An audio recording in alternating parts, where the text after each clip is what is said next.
Sangdong, the largest cave on our planet.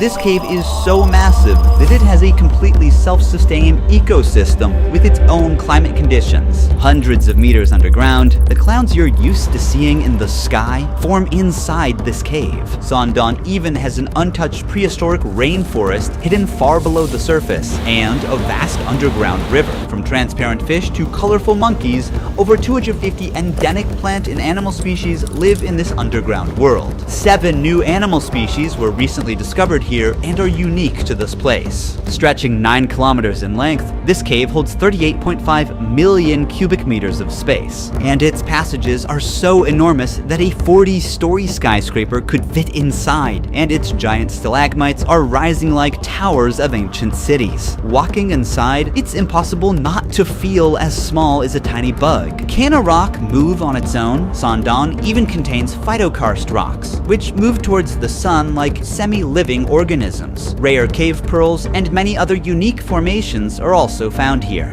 For 3 million years since its formation, the world had no idea about this cave's existence until it was fully explored in 2009 in Vietnam. Now, it's time for you to see the largest cave on Earth. Individual access is forbidden to protect both visitors and the fragile environment. This expedition is operated by Oxalis, the only authorized agency.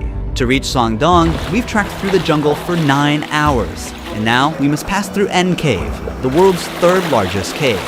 This cave serves as a gateway to the world's largest cave.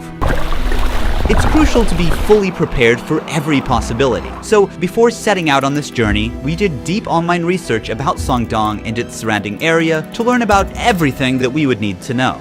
Now, we're heading towards the beach inside the cave. Over the centuries, water from nearby rivers gradually carved this place. The ceiling is 145 meters high, and the cave is 200 meters wide. During the flooding season, much of this empty space is submerged underwater. You can understand from the basket over there, the water levels rise so much that it can carry objects up to that level. With a breathtaking lake in front of us, it was impossible not to take a quick dip. At dusk, the sound of swift birds echoes in the cave. Because of their short and weak legs, these birds can't take off from the ground and must jump from a high place to fly.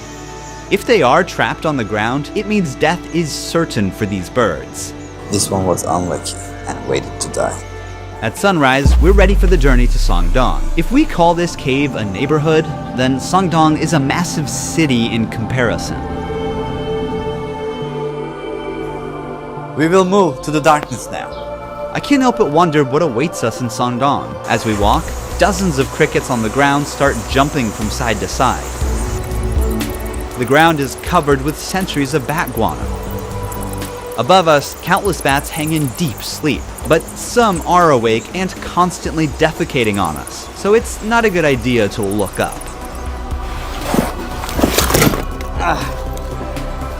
That's how my arm looks. We pass by formations that look like travertine. The limestone steps take us to the path that leads to Sangdong. Wow.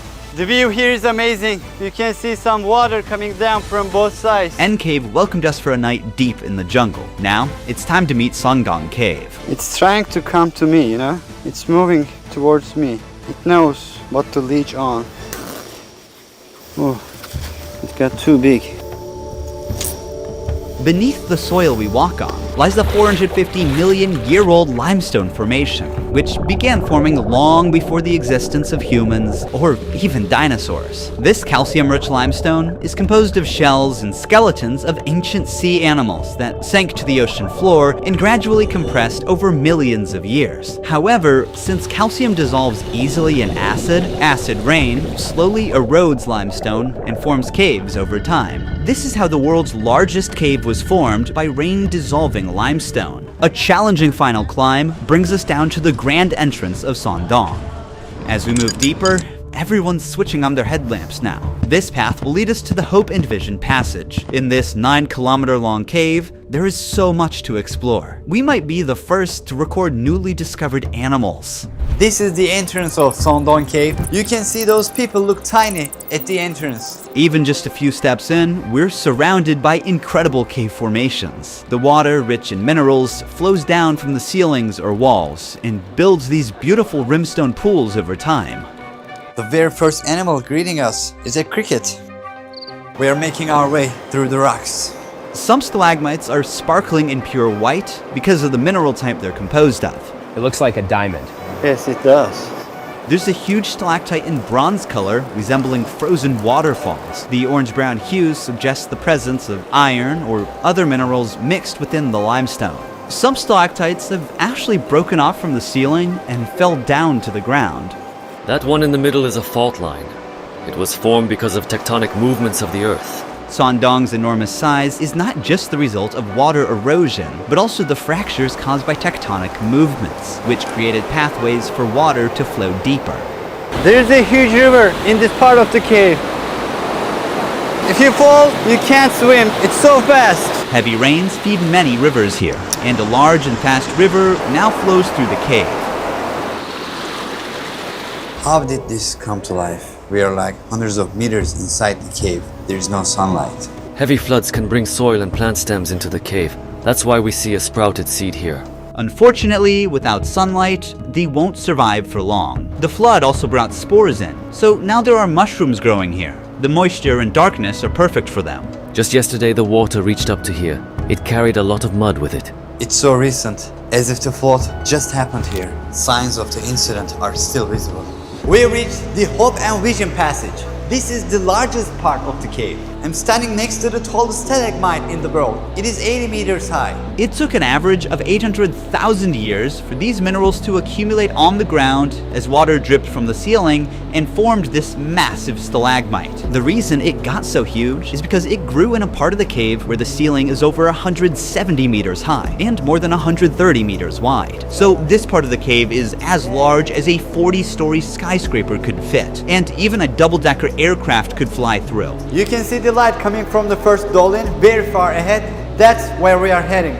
We spot cloudy-like white catches on the ground. What is this? A spider web. When they sense vibrations of a trapped insect, the spider jumps out, bites the prey, and returns to the funnel to eat. These are sand towers. When water drips from above, the parts under the pebbles are protected while their surroundings erode, and in the end, it forms these towers. It looks like a small metropolis. If you carefully look at it, there's a guy standing on the top of that rock. Our teammate in the far distance is now standing on a stalagmite of 60 meters in length. We move 3 kilometers forward in the cave. This is our camping site. Imagine sleeping here, looking at this view. From here, you can partially see the first dew line. It might look like the cave's exit, but it's actually the first of 2 massive dew lines. And from here on, things will get more incredible. The temperature difference between the outside and the inside of the cave forms mist and clouds inside the cave. The area beyond them is called Watch Out for Dinosaurs. We will explore that place tomorrow. For now, it's time to rest. Now we are going to first dolin. This is the next day. There will be a lot of things that we will see today. Let's go. We are crawling through narrow passages to get to the first dew line. Very narrow point. These sticky threads are traps belonging to cave worms. They produce a blue-green light from their tail to attract flying insects to these sticky threads. Once an insect gets stuck, the larva pulls up the thread with its mouth and eats its prey. This limestone is the oldest limestone in Southeast Asia. It is more than 400 million years old. While some sea creatures become part of the limestone, others mineralized and ended up as fossils, like you see in this example. We'll get into the details of this fossil later. We're almost there. Sun! Wow, it takes for water droplets to reach the ground for like 20 seconds from up there. What is the height of this wall?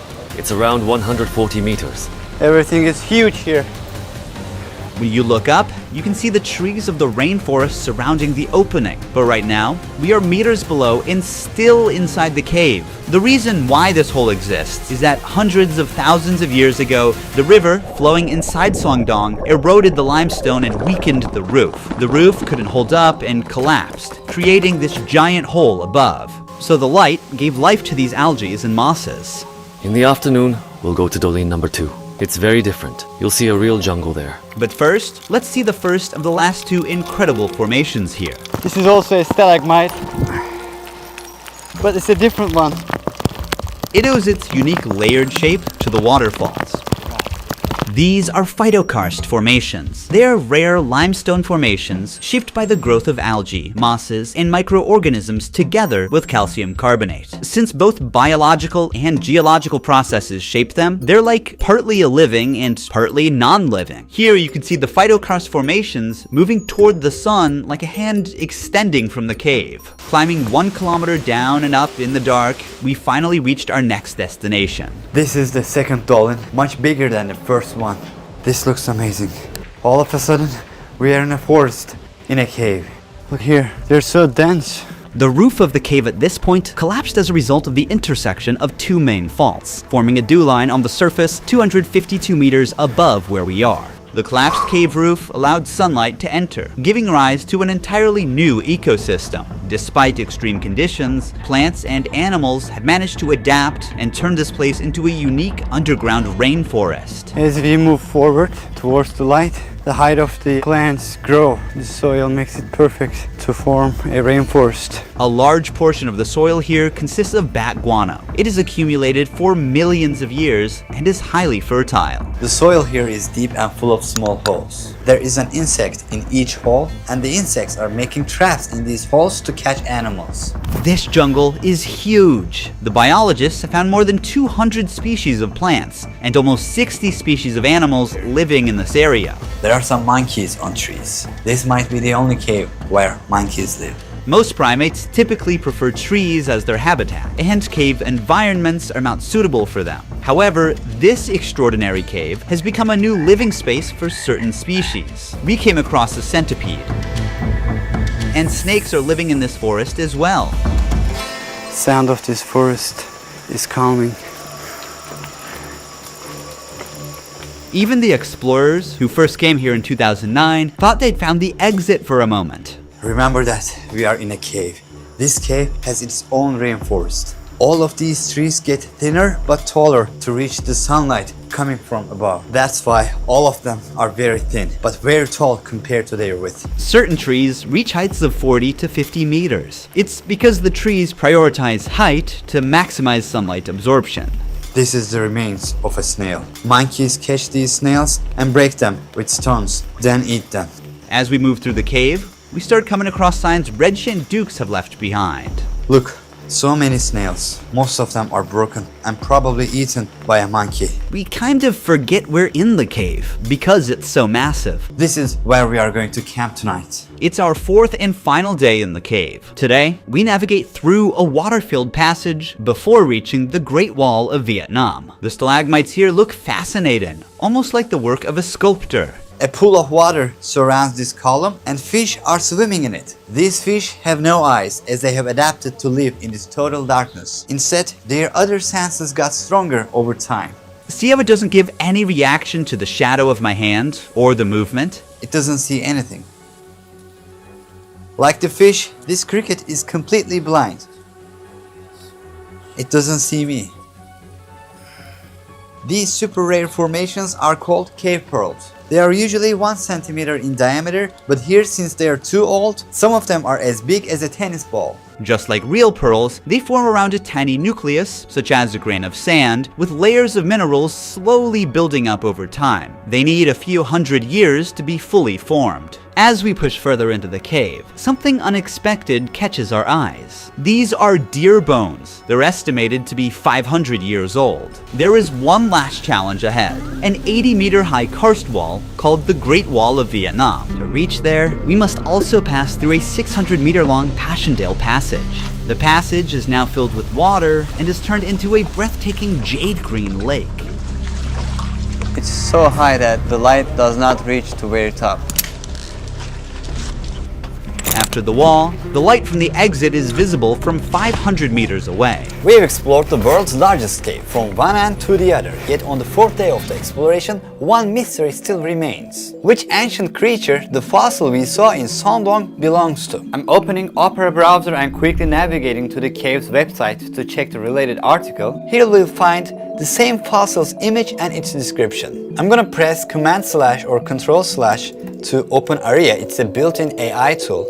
Let's ask it to highlight the key points in this article. The article mentions two different coral fossils but doesn't specify which image belongs to which creature. Luckily, Aria has image recognition feature. I'm gonna upload the image and ask again. Okay.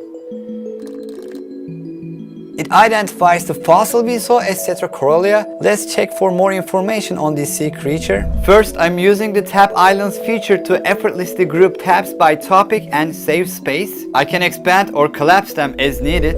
I'm splitting the browser window to view both websites side by side. It appears that Tetracorolia or rugosa went extinct 300 million years ago. This carnivorous species is believed to have had tentacles to catch its prey and grew up to 10 centimeters. Because it is extinct today, we don't know exactly what this animal looked like, but with Aria's image generation feature, we can create a possible visual for this animal. Here's an illustration of a living Tetracorolia drawn as a colony with tentacles. By the way, tab traces feature, as you can see here, help us see our recent visited tabs by darkening the underscore. The darker the underline, the more recently the tab was visited. Using Opera Smart Tools, I believe that we identified which creature this fossil belongs to. Opera also enhances workflow with a floating music player and customizable themes with many other features. Download Opera now from the link in the description box or pinned comment to take your browsing experience to the next level. Thank you for watching. See you in the next one. Ruhi Chenet was here.